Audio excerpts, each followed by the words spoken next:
Every screen in Calder Hall flashed white at once, and Nadia Calder's wedding portrait twisted into a cruel caricature above 300 guests. Beneath it, black letters appeared, "The city's ugliest bride." Valentina Rusk lifted her champagne. To Alessandro, the only man powerful enough to marry what the rest of Vesper City refused to look at. Laughter broke across the hall, then died when Alessandro Vescari turned toward the screens. His hand moved once toward Elias, ready to cut the power. Nadia stopped him. "Leave them on." She stood in ivory silk, plus-size, broad-shouldered and unbowed, while every camera remained pointed at her. "And tell the orchestra to continue. No one should claim they missed what happens next." From beneath the signing table, she lifted a white leather ledger box and placed it before the man she had married minutes earlier. "My wedding gift." Valentina smiled. A mirror, Nadia looked directly at her. "No. A record." Alessandro opened the box. Inside lay 2 sealed deeds. The first transferred Calder Exchange from Nadia to him. The second transferred it from him to Rusk Development. Nadia's signature was false. The Vescari seal pressed beneath it was not. Alessandro's expression did not change until he saw the registration time, 5:17 a.m., 3 days before he had agreed to the marriage. He closed the lid with one quiet click. Every door in Calder Hall locked. "No one leaves," he said. "Someone in this room used my hand before I made my choice." The first lie was not in Nadia Calder's signature. It was in a clause that had never existed. At 8:12 the Tuesday morning, she stood in Vesper City's property archive, comparing the seizure order for Calder Exchange with the original covenant. The order claimed she had failed to maintain a reserve account under Section 14. The original Section 14 concerned drainage access. No reserve account appeared anywhere. Nadia read it twice. Because accuracy was the only shield a woman with her reputation was permitted. She requested the intake history. Supervisor Lenora Pike hesitated before admitting drawer C12 had been opened at 5:17 under an emergency authorization. Inside were 2 sealed deeds already entered into the city register. The first transferred Calder Exchange from Nadia to Alessandro Vescari upon their marriage. The second transferred it from Vescari Control to Rusk Development. A wedding date had been typed beside their names. Nadia had never spoken to Alessandro. She examined the signature attributed to her. The opening curve came from a payroll form. The middle stroke belonged to a preservation petition. The final line had been lifted from an archive permit. Every piece was real. Together they formed consent she had never given. Lenora called it a system error. Nadia pointed to the seal's issued numbers and untouched dust around neighboring files. Errors do not prepare 2 futures. She invoked emergency preservation custody before Lenora could close the drawer. Each deed was sealed, logged, and assigned to Nadia as courier, with Ria Montrose named as the next independent recipient at Calder Hall. Only then did Lenora hand her the notice. Calder Exchange would pass into temporary Rusk control in 72 hours. Nadia looked again at the man's name beside hers. Alessandro Vescari was not someone she trusted. Under the founder's compact, he was the only man powerful enough to stop a transfer already written, as if both had consented. Nadia arrived at the Vescari estate before noon, carrying no suitcase, no ring, and no illusion that Alessandro Vescari was offering rescue. He received her in a windowless council room with Thomas Vallejo and Ria Montrose. Nadia placed the custody record between them, but kept the sealed deeds inside the white ledger box at her feet. Calder Exchange changes hands in 72 hours, she said. The founder's compact can stop it for 30 days. A legal marriage at Calder Hall, witnessed by a neutral notary and two recognized factions, would place disputed neutral property under temporary joint protection without transferring ownership. Alessandro studied the image of the Vescari seal on her copy. The tiny break in the left wing should not have existed outside his private archive. "What do you want?" he asked. Nadia answered with 6 conditions. Calder Exchange would remain hers. He could not sell mortgage transfer or use its tunnels without written consent. She would keep independent counsel, continue her work, maintain a separate residence within any protected property, and end the marriage once the preservation period expired. Alessandro did not pretend generosity. If Rusk controlled the exchange, Vescari freight would be cut off from 2 ports within a week. If he owned it outright, the other families would call it an invasion. "I need the corridor neutral," he said. "You need my name attached without my hand around it." Nadia held his gaze. "Exactly." Ria rewrote the agreement until every restriction could be enforced against Alessandro as easily as anyone else. They signed before sunset.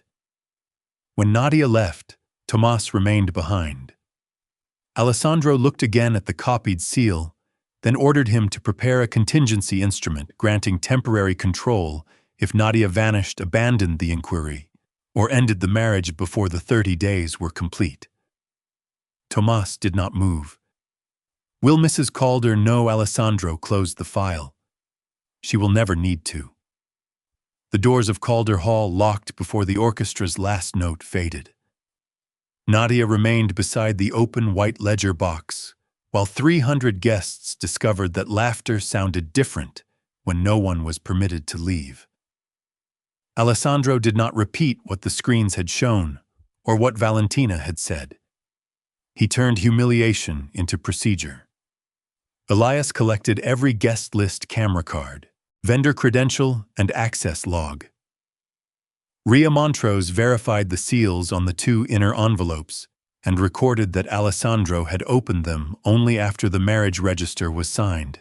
Nadia watched the notary place both deeds inside separate evidence sleeves. Nothing would enter a Vescari vault. Ria would hold the originals under neutral custody. "You prepared this," Alessandro said quietly. It was not an accusation. Nadia answered without looking away. "I prepared witnesses." Across the hall, Valentina surrendered her phone with the pleasant patience of someone attending an inconvenience arranged for others. The screens still displayed Nadia's distorted portrait. No technician admitted activating them. The vendor claimed the content had arrived through an authorized city account 30 minutes before the ceremony. Elias isolated the system, but Valentina gave a soft laugh. "You are sealing a room after the story has already escaped it." Phones began vibrating across the tables. The first headline was already live: "Mafia Boss Marries City's Ugliest Woman for Calder Exchange." The article contained details no reporter should know: the property transfer, Alessandro's seal, even the claim that Nadia had offered the exchange willingly. Nadia looked from the headline to the sealed deeds. The public story had not reacted to the wedding gift. It had been waiting for it. "Who knew what was inside the box?" Alessandro asked. "No one," Nadia said, looking toward Valentina. "They did not need to know. They had already written what the box was supposed to prove." The examination room beneath Calder Hall had no windows and no family crests. Ria chose it because neutrality required a place no one could claim. She cut the outer custody seal while Nadia recorded the time, and Alessandro stood opposite them with Elias behind the door. The first deed transferred Calder Exchange to Alessandro upon marriage. Under magnification, Nadia separated her signature into 3 borrowed movements. The opening curve came from a payroll form, she said. The central stroke came from a preservation petition. The final line came from an archive permit. The ink looked uniform until angled light revealed different absorption along each join. One signature had been assembled from 3 moments of her life. Alessandro asked no question until she moved to the seal. The Vescari eagle was pressed deeply enough to bend the paper fibers. A copied image could imitate shape, not pressure. Nadia dusted the edge with graphite and exposed a hairline break through the left wing. Alessandro's face hardened. 2 years earlier, the private seal had fallen against a stone floor. Only 5 people knew the crack existed. "It is mine," he said. Ria did not look up from her notes. "The seal is authentic. Consent is not established." The registration strip on both deeds carried the same time, 5:17 a.m. Nadia compared it with the archive intake clock, the printer microcode, and the electronic door log. All 3 matched within seconds. Whoever filed the deeds had not altered one record. They had synchronized several. Alessandro ordered the access list opened. 5 names appeared: his own, Thomas Vallejo, Silas Venn, Elias Corin, and the deceased former keeper whose credentials had been retired years ago. Then Ria enlarged the final entry. At 4:46 that morning, the seal room had opened under Elias Corin's authority. Elias stepped away from the door. "I was at Southport." Alessandro kept his eyes on the log. "Then someone used more than my hand." The forged deeds knew more than Nadia had told Alessandro. In Ria's office, she placed the transfer beside the marriage agreement signed 3 days later. Both named Calder Hall, the 30-day preservation period, and Alessandro's role as temporary co-trustee without ownership. Calder Hall was required by the Founders' Compact, but the remaining terms had been negotiated after Nadia arrived at the Vescari estate. "This was not copied from the law," she said. "It was written to resemble a decision we had not made." Alessandro ordered every internal calendar and room log opened. Silas Venn's office had reserved Calder Hall for an emergency family proceeding 6 hours before Nadia first crossed the estate gates. The request listed no bride, no groom, and no purpose, only compact contingency. Silas explained that he had anticipated a dispute over neutral property after hearing rumors of the Rusk seizure. The answer was plausible enough to survive accusation, but too precise to dismiss. Nadia returned to the registration record. The deeds had not merely predicted a marriage. They knew she would insist on no immediate transfer, independent custody, and a fixed expiration. Someone had designed the crisis so the safest response would reproduce the document already waiting for them. Alessandro studied the access report from their negotiation. Only he, Nadia, Thomas, Ria, and one recording system had been present. Yet the deeds had been filed before that meeting. "They did not overhear us," Nadia said. "They narrowed every exit until we chose the one they had prepared." A secure message arrived from Lenora Pike. She had reviewed the C-12 intake order and found an irregular destination code. The deeds had not entered Nadia's weekly review drawer by chance. An emergency instruction had placed them there under her exact audit route. Alessandro read it twice. "They wanted you to find them." Nadia closed the false agreement. "They wanted me frightened enough to come to you." The Vescari seal room had been built to make theft impossible. Its steel door required a live credential, the inner cabinet recorded weight changes, and the marble floor preserved every footprint in a fine layer of gray dust.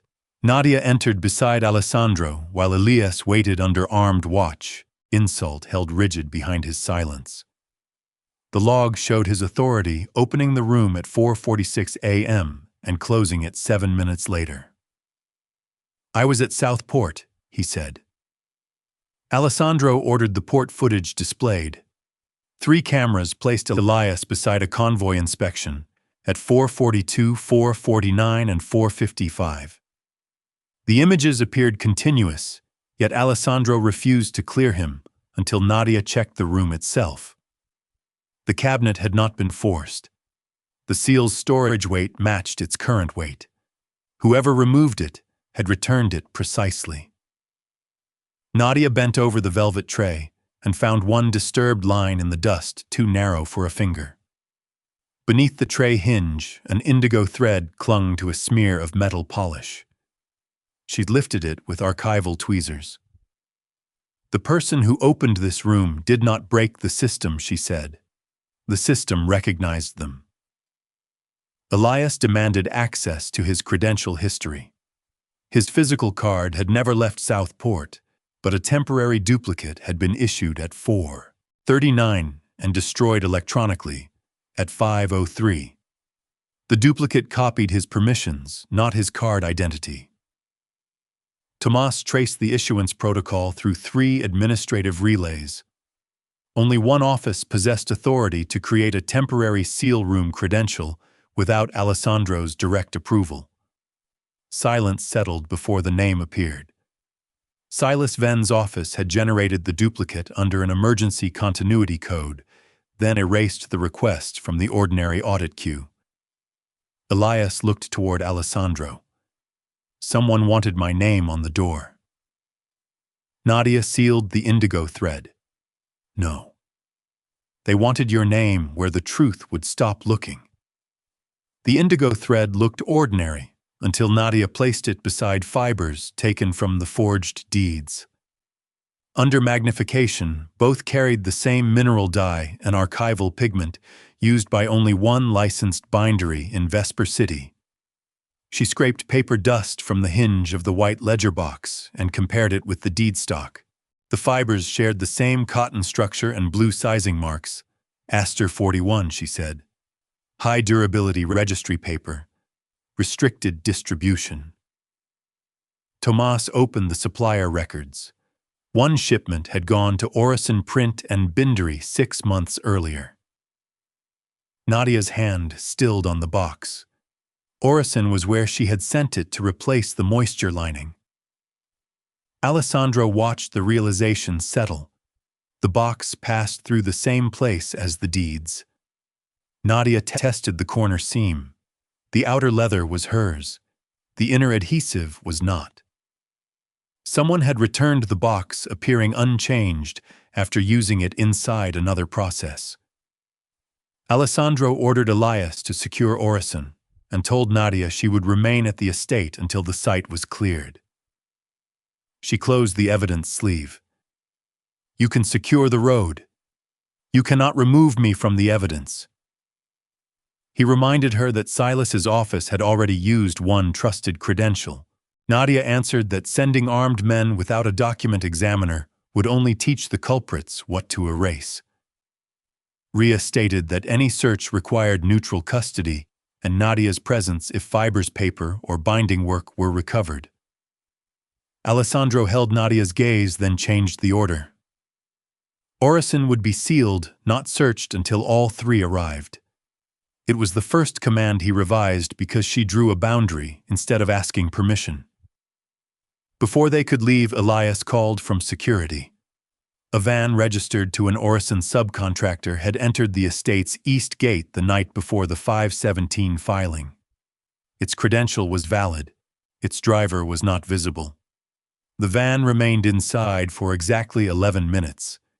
The East Gate footage showed the Orison van entering at 4:41 a.m. and leaving at 4:52. No driver stepped into view. No parcel appeared in the loading log. Yet the vehicle crossed 2 internal checkpoints using a vendor credential that passed every test. Elias enlarged the code. Nadia saw the flaw first. Its opening sequence belonged to a paper supplier. Its final digits belonged to a maintenance company. Someone had stitched 2 valid identities into one false permission exactly as they had built her signature. The gate log contained an 11-minute blank where the van should have been tracked. Elias admitted the deletion rule was not a malfunction. Silas had designed it years earlier for confidential counsel deliveries. Alessandro ordered the entire security architecture opened to Nadia. Elias objected. She is not Vescari. Alessandro did not raise his voice. That is why her review matters. Nadia reconstructed the route from tire dust corridor cameras and the van's turning radius. It had stopped beside the passage connecting the east gate to the seal room, then left before 5. The forged deeds entered the registry 25 minutes later. Someone had moved the seal the paper, or both, through Alessandro's own estate, while every system reported normal operation. For the first time, Alessandro handed Nadia an unrestricted access key, rather than selecting the records she could see. She gave him her original fiber analysis in return, not a copy. At the evidence table, his hand paused above the white ledger box. "May I?" he asked. Nadia moved it toward him. The question mattered more than the touch. Together, they opened the security file Elias had recovered from Silas's deleted queue. The first pages listed emergency procedures. The last document carried Thomas Vallejo's seal and a title Nadia read twice. Contingent Authority over Calder Exchange. Nadia read the contingency instrument without sitting down. If she disappeared, withdrew from the inquiry, ended the marriage early, or was declared unable to perform her duties, temporary authority over Calder Exchange would pass to Alessandro. The document was unsigned and unnotarized, but every clause had been completed. Even the space for the Vescari seal waited beneath his name. Tomas arrived at Ria's office 20 minutes later and did not pretend ignorance. "I drafted it on Alessandro's instruction." Nadia looked at this man she had trusted with her original fiber analysis. "When after you signed the marriage agreement," Alessandro said. He did not let Tomas answer for him. "I believed the investigation needed continuity if you left." Nadia turned one page. The instrument allowed him to control the tunnel's accounts and operating staff she had explicitly placed beyond his ownership. "You promised no control. I never signed it. You built it." Alessandro's jaw tightened, but he did not deny the order. He said the document was meant to protect the 30-day window, not to take Calder Exchange permanently. Nadia closed the file. "Not using a cage does not erase the fact that you built it." Ria warned that Silas had positioned the copy where Nadia would find it likely to fracture their alliance. Nadia agreed. Manipulation did not make the document false. She transferred her evidence notes and the white ledger box into Ria's neutral custody, then surrendered the estate access key Alessandro had given her. He could have ordered the gates closed. Instead, he stepped aside. "Where will you continue?" he asked. "Somewhere my exit is not listed as a condition of your authority." Nadia left the Vescari estate before midnight. Her car had barely crossed the outer gate when every city news feed activated the same audio clip in her own voice. "I will give him Calder Exchange if he agrees to marry me." By sunrise, Nadia's stolen sentence had replaced the wedding screens on every news feed in Vesper City. The council suspended Alessandro's vote, restricted Nadia's access to the municipal archive, and cited the recording as proof that the forged deeds reflected a private bargain. She did not return to the Vescari estate. In Ria's office, Nadia listened to the clip through archival headphones, while the city repeated her voice outside. The words sounded smooth until she stopped hearing meaning and began counting breath. There was no inhale before Calder Exchange. The air conditioner changed pitch halfway through if he agrees. A chair scraped beneath one phrase but vanished beneath the next. 3 rooms, Nadia said. Ria obtained the authorized source recordings, a preservation meeting at the city archive, the marriage negotiation captured by Vescari security, and Thomas's spoken legal memorandum. Elias recovered the files and sent them directly to Ria without contacting Nadia. Nadia aligned the waveforms.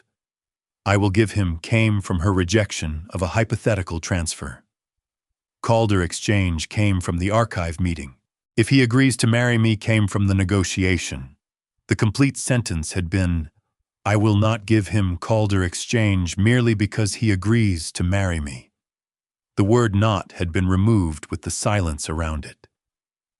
Alessandro issued a public statement confirming she had never offered him the property, but the city treated his defense as the reflex of a man protecting his own scheme.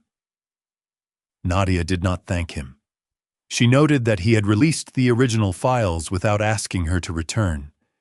Then she traced the edited export to a media terminal registered to the same vendor that had controlled the wedding screens. Both invoices carried one client name, Civic Harmony Foundation. Civic Harmony Foundation had no offices, no employees, and 18 months of invoices describing cruelty as civic research. Thomas traced its ownership through public filings, while Ria obtained certified copies of the payments. Nadia ignored the totals and examined what the documents remembered. Identical printer scratches, recurring paper stock, and the same harmless phrases repeated across unrelated vendors. Urban Image Consultation paid the site that first called her Vesper City's ugliest woman. Public recognition testing funded the altered photographs. Cultural presentation services purchased the wedding screens. Each payment arrived days before a new humiliation appeared. The pattern was not spontaneous mockery. It was scheduled construction. A holding company behind Civic Harmony led directly to Rusk Development. When Alessandro entered Ria's office, he came without guards and stopped on the far side of the evidence table. Nadia did not invite him closer. I thought Valentina was exploiting something the city already believed, he said. She paid to teach them what to believe. Nadia aligned the payment dates with the forged deeds. The insults had begun after she blocked Rusk's demolition permit 18 months earlier. By the wedding, the city already recognized the role Valentina needed her to play, a woman too unwanted to be loved, desperate enough to trade land for a husband. Alessandro looked at the invoices longer than he had looked at the caricatures. I treated the laughter as an offense, he said. It was infrastructure. Nadia agreed to reopen their cooperation under 3 conditions: no private custody, no undisclosed legal instruments, and her right to leave any room without permission. Alessandro accepted without negotiation. Ria then placed one final invoice beside the others. Civic Harmony had paid Orison Print and Bindery for archival presentation materials 2 weeks before the wedding. Orison Print and Bindery looked abandoned before Nadia crossed the threshold. The front presses were cold, the order shelves empty, and every computer had been reset to factory settings. Alessandro's men had sealed the building without searching it. Ria broke the neutral seal while cameras recorded continuously. The owner, Lucian Orison, insisted he had produced only legal archival materials and opened the workshop after hours whenever council orders carried emergency codes. Nadia ignored the blank screens. Erasure always left a physical edge. On a padded press table beneath the main floor, she found a faint, reversed eagle embedded in the surface. Graphite revealed the broken line through its left wing. 2 incomplete impressions surrounded the final strike, as if someone had tested Alessandro's seal before pressing the deeds. In the press hinge lay indigo fibers matching the thread from the seal room and the forged bindings. Paper dust trapped beneath the plate carried the blue sizing marks of Aster 41. Along the table's edge, dried adhesive matched the inner seam of Nadia's white ledger box. The same place had handled the seal, the deeds, and her box. Lucien admitted a council representative had opened the basement twice under a confidential production order, but the visitor had worn no identifying badge. Alessandro could have detained him through Vescari authority. Instead, he stepped back when Ria ordered the site preserved for independent review. Nadia noticed the choice. He was learning that control could damage the evidence it claimed to protect. Before they left, Ria searched the council storage index linked to Orison's emergency orders. One undeclared package remained in a temporary archive: V9 emergency removal of the Vescari chair. Its printer microcode showed it had been produced 14 hours before the wedding, before Alessandro opened the box, before the deeds became public, and before the council had any reason to accuse him. Removal packet Fee 9 did not describe a possibility.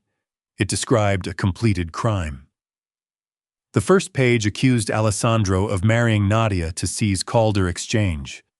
The second called her an isolated owner vulnerable to coercion. The third summarized both forged deeds and recommended suspending Vescari authority before the property could be hidden behind marital privilege. Nadia turned to the printer marks. A row of microscopic yellow dots identified the council machine date and exact minute of production. 14 hours before the wedding. Before Alessandro opened the box. Before the public knew the deeds existed. Ria found a second scheduled file attached to the same production request. Vescari takes Calder Exchange. Hours after marrying its desperate owner. The article already knew the seal would be authentic. The marriage would occur at Calder Hall, and an emergency vote would follow. Silas entered the chamber carrying the formal notice. The council vote had been moved to the following morning. The city cannot wait while disputed authority controls 3 ports, he said. Alessandro studied the names beneath the petition. Men who had promised him 2 weeks were now offering him 1 night. He could still hold several votes by guaranteeing Vescari access through Calder Exchange. Nadia saw the calculation before he spoke. If you use the exchange to save your chair, their lie keeps 1 true sentence. Alessandro answered that losing the corridor could fracture his family before the evidence reached the table. Then decide what you are protecting, she said. Your authority or my right not to become its price. For the first time, winning the vote and repairing what he had done required opposite choices. Alessandro closed V9 and handed it to Ria. Then he turned to Thomas. Prepare a declaration. Thomas asked which rights it should preserve. Alessandro looked at Nadia. None. I renounce the exchange.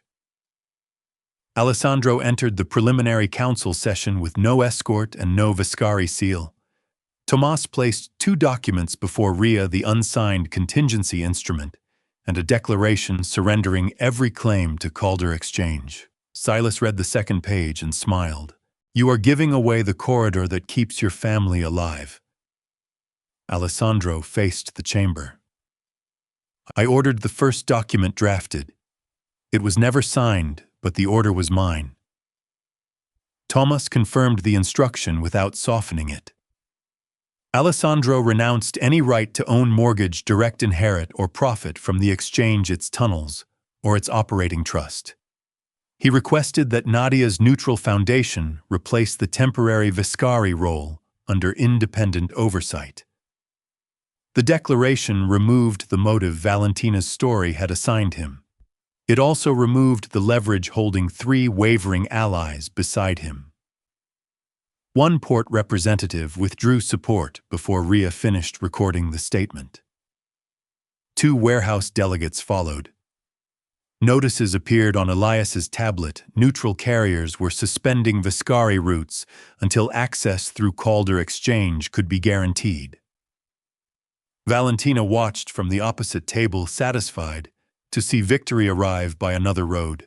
A leader who abandons an advantage has already voted against himself, Silas said. Alessandro did not reach for the seal. Then count the vote without stolen property beneath my name. Nadia stood behind Ria, not beside him. His declaration did not erase the cage or purchase forgiveness. It only destroyed the mechanism that could have closed around her. When the session ended, Alessandro left without asking whether she would return. Nadia remained to prepare the white ledger box for neutral storage. Against her original notes, its depth failed by 1.7 millimeters. She pressed the lower left corner. The lining resisted where her construction should have flexed. Nadia turned the box toward the light. The adhesive line beneath the leather was not hers. Ria placed the white ledger box beneath two cameras before Nadia touched the false seam. Alessandro remained outside the evidence boundary. He had surrendered every claim to Calder Exchange. He would not claim the discovery. Nadia warmed the adhesive with a conservation lamp and lifted the corner 1 millimeter at a time. Beneath the lining lay a second layer of leather thinner than paper and stitched with the same indigo thread found in the seal room. Ria recorded each cut. Inside the hidden pocket were Aster 41 dust, part of an Orison shipping label, and a folded routing slip darkened by old adhesive. Its path began at Orison Print and Bindery, passed through the Vescari Council Secretary's office, and ended at Rusk Civic Holdings 2 weeks before the wedding. 2 authorization codes remained legible, SV46 and VR12. Thomas confirmed the first belonged to Silas Venn's approval system. Ria matched the second to Valentina Rusk's executive office. Neither code proved guilt alone, but together with the press impression, temporary credential, 11-minute delivery, and prepaid news package, they closed the physical route. Nadia understood what had happened. Orison had used her conservation box to carry test deeds through channels exempt from ordinary inspection. The documents had been removed, the pocket resealed, and the box returned to her. Valentina had turned Nadia's own work into camouflage, now that camouflage preserved the mistake they had missed. Alessandro looked at the routing slip but did not reach across the boundary. "Is it enough?" he asked. "Not alone," Nadia said. "Nothing honest." Her secure line rang. Lenora Pike had reviewed the emergency intake request for C12. The credential belonged to a Rusk aide outside Vesper City, but the request had originated from the council network inside Silas's office. Lenora was prepared to testify. Nadia sealed the slip. Tomorrow the box would no longer be a wedding gift. It would be the road the lie had taken. Nadia took the council seat assigned to property owners, not the chair beside Alessandro. The white ledger box rested before Ria beneath an independent camera. Silas opened by calling Nadia an injured bride, protecting the man who had tried to control her. "He did," Nadia said. "That does not make your forgery true." Ria presented no miracle document. She presented a root. The mosaic signature connected Nadia's stolen records to the deeds. Aster 41 fibers and indigo thread connected the deeds to Orison. The reverse cracked eagle impression connected Orison's hidden press to Alessandro's authentic seal. The temporary credential connected the seal room entry to Silas's office. The 11-minute gate gap traced the Orison van through the estate. Civic Harmony invoices connected the wedding screen's edited audio and 18 months of paid humiliation to Rusk Holdings. V9 and the scheduled article proved the accusation and removal vote had been prepared before the alleged crime. Finally, Lenora testified that the emergency order placing the deeds in Nadia's review drawer originated inside Silas's council network. Nadia unfolded the routing slip from beneath the box lining. SV46. VR12. Silas called each item circumstantial. "It is," Nadia answered. "One thread proves little. A woven pattern holds weight." The council froze the removal vote, stripped Silas of access, and transferred the records to an independent tribunal. Valentina's counsel demanded delay, but her company's accounts and media contracts were preserved before she left the chamber. Alessandro's declaration remained binding. He kept no right to Calder Exchange and lost 2 port alliances before sunset. 30 days after the wedding, Nadia met him at Calder Hall. Ria placed the annulment between them. Alessandro signed with a pen, not his seal, and slid it across without asking what came next. Nadia read every clause. Then she signed her own name, complete and unborrowed. Valentina believed a city could be taught to mistake humiliation for truth. Silas believed power belonged to the man who prepared every outcome before anyone else could choose. Alessandro made a quieter mistake. He believed an unsigned cage was harmless because he never closed it. Nadia proved otherwise. The false deeds, borrowed signature, cracked seal, 11 missing minutes, edited voice, prepaid laughter, and routing slip beneath the second lining did not produce one confession. Together, they revealed a future manufactured before consent. Months later, Calder Exchange operated under Nadia's independent trust, while the cases against Valentina and Silas moved without Vescari control. At Calder Hall, the white ledger box rested beside the annulled agreement and a new contract with no hidden claim or borrowed name. Alessandro signed with a pen. Nadia read every line before signing freely. This time nothing had been written for her.